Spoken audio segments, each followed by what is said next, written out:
What's up again, everybody? Last Saturday, the local game store in town, The Game Closet, held a Batman release draft, a rainbow draft. So a couple of us came out and we played in it. It was a whole lot of fun drafting this set, and this set played a lot differently in draft than many of the other sets had before. I found it really new and engaging in a lot of ways, not the least of which with that flip mechanic and some of the other mechanics within the set just made it really fun time. Here is my perspective from the draft, and if you haven't watched any of my rainbow draft videos beforehand, the way we do our drafts locally most of the time is that we actually keep the first 6 packs to ourselves and use those as construction fodder. So rather than opening up the first 6 packs and drafting from those and then opening up again and drafting the second 6 packs, we just keep the first 6 packs. It speeds the whole process along and does take away a little bit of the drafting strategy, but I think it makes the games just as fun. Doesn't really take too much away from the whole experience. Now that we've gotten all of that out of the way, let's take a look at the contents of my first 6 packs. It starts off with this really nice hollow common Huntress. We've got a common Hawk Girl, Firefly common as well, which is a really strong card, and the fact that we have this coupled with the Hawk Girl and the Huntress are really, really good. We've got Red Hood here, the common version, which is another strong card. 2 of him, actually. No, that looks like the uncommon there. Then we have Killer Croc, not a very good card. Orion, not a very good card unless we can somehow grab a couple of the new gods. Then moving on from that, we have the Batarang, this common Batarang. This one that deals damage to villain character dice. We've got a common Joker, and we've got a nice little hollow uncommon Robin there. Parademons aren't great, in my opinion. We've got a common Connor Kent to round that out. So taking a look in review of those cards, the ones that stick out to me here are in this top slot. Those are the ones that I think really scream aggressive and can definitely be worked around. Red Hood, common Red Hood especially, is really strong. Firefly and Huntress together is also really strong. Hawk Girl, I think, complements both of those, and if we can come up with some Connor Kents, they could be good. I think if we can possibly get a Firefly and a Huntress, another of those dice throughout the draft, then we could definitely put together a burn team that would work really, really well because of Huntress's ability to cycle Firefly. That's very possible. And looking at the set in review, a lot of the Bolt characters that we would want for Firefly are villains as well, so we could possibly get a nice little villain team going. The Joker down there on the bottom actually does sort of fit in with that, so if we want to kind of go with the villain thing, at least we have an option with the Joker. Batarang for some damage dealing is okay. Parademon maybe because it's a Bolt character, but not too crazy about it. So taking a look at what we pull in this first round of the draft, or what we see in the first round of the draft, we start out with a Batman. We've got the common Batman that has that flip effect. Then we've got the Talia al Ghul. This is the uncommon Talia. We have an uncommon Dove.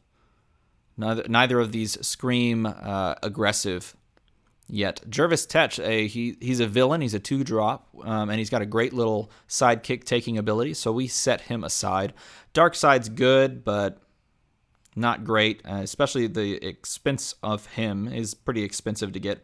Harley Quinn here. In fact, it looks like it's actually 2 Harley Quinns. Harley Quinn, one of them, and both look like they're commons. So if I take a Harley Quinn, definitely want to take the hollow version. That's actually not a bad pick. There's a Red Hood and Rip Hunter. Rip Hunter's great.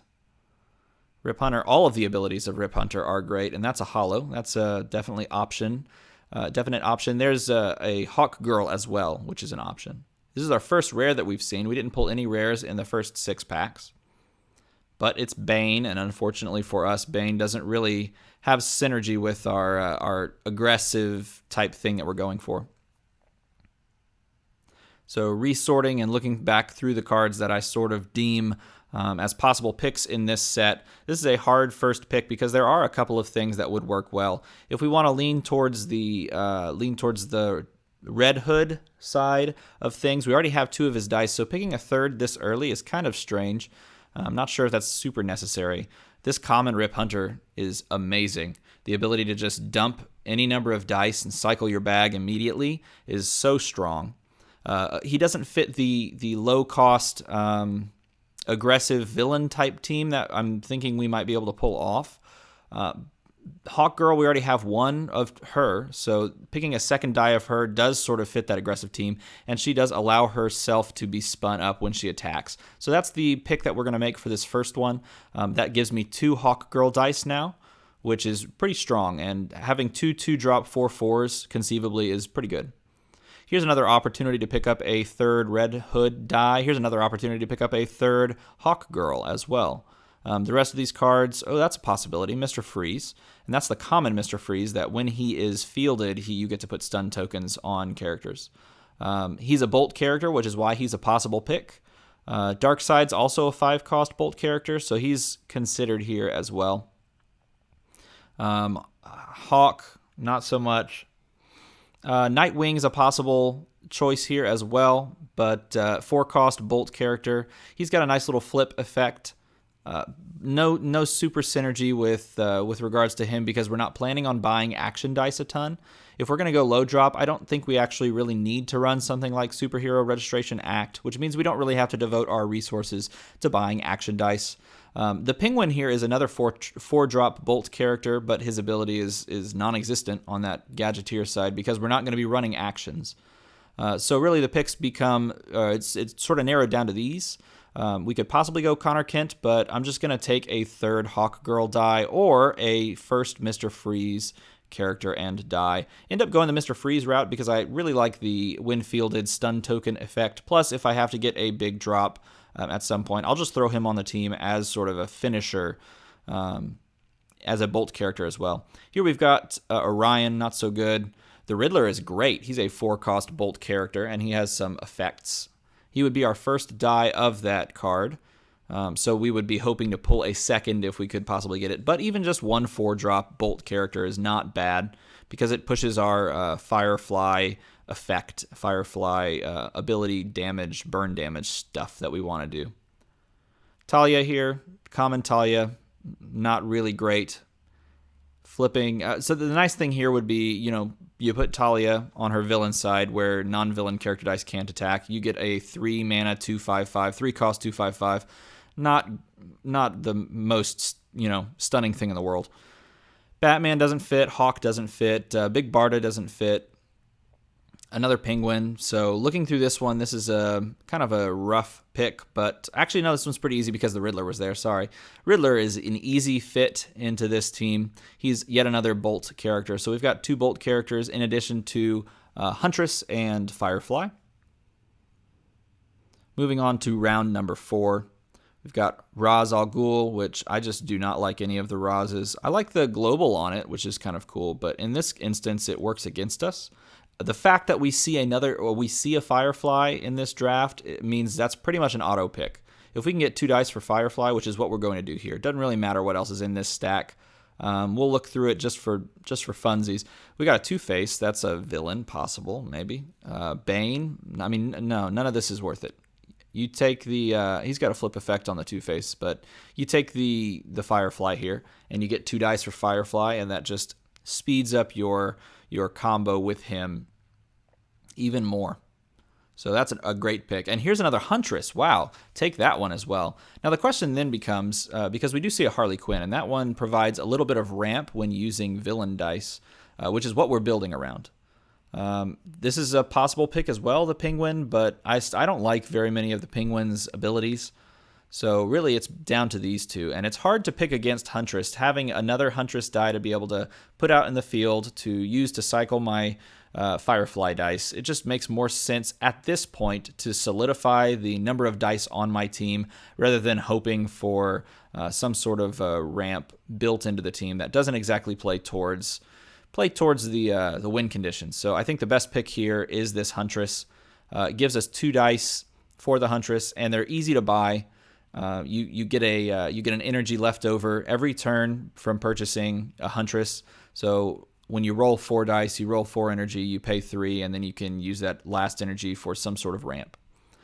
So if we had gotten a different break in our first couple of picks or different cards in those first 6 packs, then I would have definitely loved to have seen that very first card, that Batgirl, but unfortunately we didn't. So we're not building around that. So the easy pick there was the Riddler. None of those cards fit. So here's an opportunity now to pick up this Harley Quinn. This is that same hand that I had started with earlier, or I'd seen both of them sitting in earlier. So here the pick, I think, is Harley Quinn. Whereas 2 rounds ago, if we had picked her, we would have been picking her hoping to see some other Bolt characters down the road, which just didn't make sense. Better to pick her late when she really isn't playing a huge role outside of ramp. So taking her now is perfect. Parademon, maybe, because it's a Bolt character. Hawk Girl is good because she's a 2-cost, and it gives us a 3rd die for her, which is something we passed on earlier, so this just makes sense. The other maybe secondary pick would be that Parademon, just because he's a Bolt character, but again, you're not really getting swarm value out of him. So we take the Hawk Girl. We're really narrowing things down now. We're only down to a couple of cards in each draft set.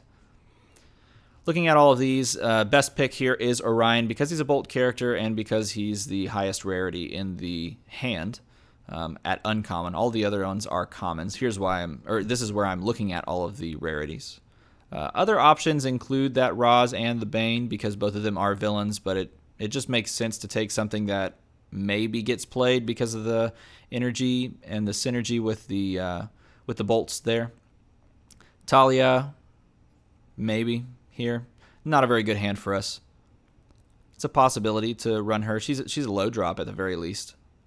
Looking through what I've already taken, seeing if there's any other synergies that I've missed so far that I couldn't possibly have thought of yet.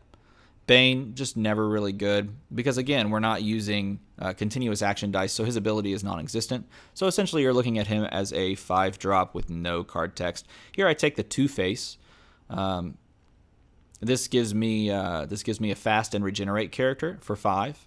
And here, again, on round 11, I should just straight up take that Two-Face. And that goes on the team, and that should be pretty easy. And the nice thing here, too, is he is a mask character, which synergizes with the 2-drop Hawk Girl. So if I buy Hawk Girl a couple of times, then it's an easy pick. And the last card that gets passed to me is that Big Barda for that last round. She's not going to do much. She's just going to go off to the side. So based on that draft, here's the team that I put together to play in this tournament. Starts off with this 3-drop mask character, Red Hood. We also have a 2-drop Hawk Girl. Both of those are aggressive pieces. Then we have a great Firefly and Huntress combo, and 2 dice for both is really strong. Harley Quinn acts as ramp on the team, which is also very powerful. We've got Mr. Freeze, which acts as sort of a finisher if we need to buy a 5-drop Bolt character. We've also got 2 Riddlers, which we will buy most likely because those are 4-drops, and that's easy to get with a Bolt. They raise that Bolt total. And then finally we have Two-Face, 2 Two-Faces, actually, 2 dice for him. He's probably not going to get purchased, but if for some reason we need some board presence, we can do that. The goal here, though, is to buy Fireflies, buy Huntresses, maybe buy a Riddler, and then just burn our opponents out by cycling our Fireflies, keeping a bunch of stuff in the board. We're not going to want sidekicks in our bag. We want to take sidekicks out of our bag, put them on the field so that we can use them as blockers. We're basically running a control team in the sense that we're not attacking. We don't care about pushing damage with our characters. We're going to deal all of our damage with Firefly's ability. So if our plan is to use sidekicks as sidekicks and not as energy, therefore using them as blockers, then running something like the front line is actually pretty good for us. It would be asking a lot for our opponent to have something like 5 fists and make all of our sidekicks unable to block unless we pay life.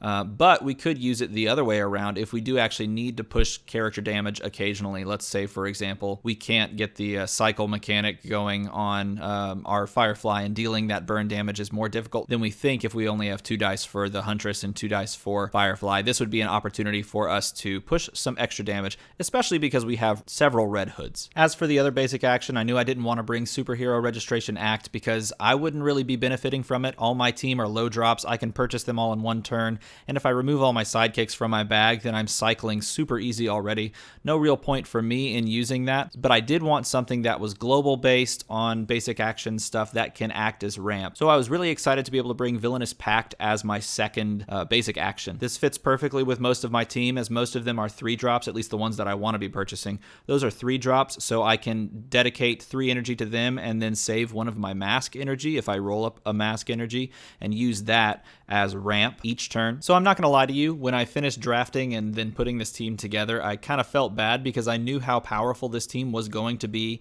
and I knew how powerful it could be as long as I piloted it well. As long as I don't buy things out of order or buy things that I didn't need, as long as I prioritize sidekicks and have just a general board state the entire game, I was pretty much just going to burn everybody out. It felt kind of bad knowing that that could be the possibility. But as always, you have to play all the games, and there's always stuff that can go wrong. But I knew that as for inset cards, there's not a lot to deal with something like this. So to be able to put this team together, I knew I was very much favored, at least in my opinion. I was very favored just with the team alone. It all came down in my mind to whether or not I piloted it correctly. So now that we've seen those, let's go ahead and move on into game number 1 and see how it all goes. Let's see if the team actually works as advertised. As always, thanks for watching.